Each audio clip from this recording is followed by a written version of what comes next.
Hi friends, welcome back to our channel. So ఈ వీడియోలో AP fee reimbursement 2025కు సంబంధించి ఈ యొక్క 6 స్టెప్ వెరిఫికేషన్ సంబంధించి లాస్ట్ డేట్ ఎప్పుడని చాలామంది అడుగుతున్నారు. అలాగే మేము మా సచివాలయంకి వెళ్ళిన తర్వాత తమ్మేమైనా వేయాలని చాలామంది అడుగుతున్నారు.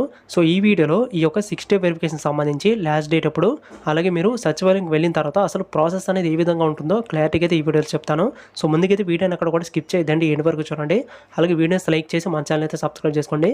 ఇక లేట్ చేయకుండా మనం వీడియోలకి అయితే వెళ్ళిపోదాం. ముందుగా ఈ యొక్క ఏపీ ఫీజు రీయింబర్స్మెంట్ 2025-26 అకాడమిక్ ఇయర్కి సంబంధించి సో స్టూడెంట్స్ ఎవరైతే బీటెక్ కానీ, డిప్లొమా కానీ, లేదంటే ఐటీఐ కానీ ఏ చదువుతున్నా సరే, సో మీరైతే ప్రతి ఒక్కరు కూడా తప్పనిసరిగా ఈ యొక్క 6 స్టెప్ వెరిఫికేషన్ అయితే చేయించుకోవాలి. సో అప్పుడే మీకు ఈ యొక్క 2025-26 అకాడమిక్ ఇయర్కి సంబంధించి ఫీజు రీయింబర్స్మెంట్ అయితే క్రియేట్ అవుతుంది అనమాట.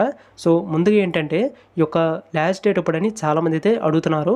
సో కాబట్టి ఈ యొక్క 6 స్టెప్ వెరిఫికేషన్ సంబంధించి ప్రతి సచివాలయంలో లాస్ట్ డేట్ అనేది డిఫరెంట్గా ఉంటుందన్నమాట.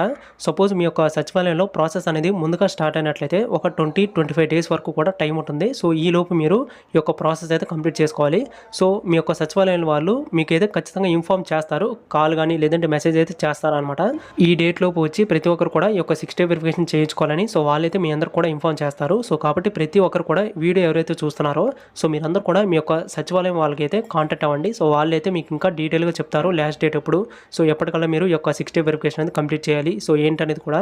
కాబట్టి అన్ని సచివాలయంలో లాస్ట్ డేట్ అనేది సేమ్గా ఉండదన్నమాట. సో కొన్ని సచివాలయంలో ఏంటంటే పోర్టల్ అనేది సో త్వరగా అయితే క్లోజ్ అయిపోతుంది. సో కాబట్టి మీ యొక్క సచివాలయం వాళ్ళే అడిగితే వాళ్ళైతే ఇంకా క్లారిటీగా అయితే చెప్తారు.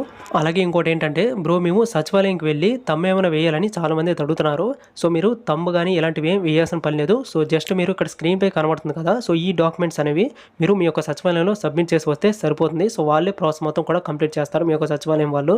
సో స్టూడెంట్ అయినా లేదంటే పేరెంట్స్ అయినా ఇద్దరు ఎవరు వెళ్ళినా కానీ ఈ యొక్క ప్రాసెస్ అయితే అయిపోతుంది. సో కాబట్టి చూసారు కదా, ఇదన్నమాట ప్రాసెస్. సో వీడియోస్ లైక్ చేయండి, మన ఛానల్ అయితే సబ్స్క్రైబ్ చేసుకోండి.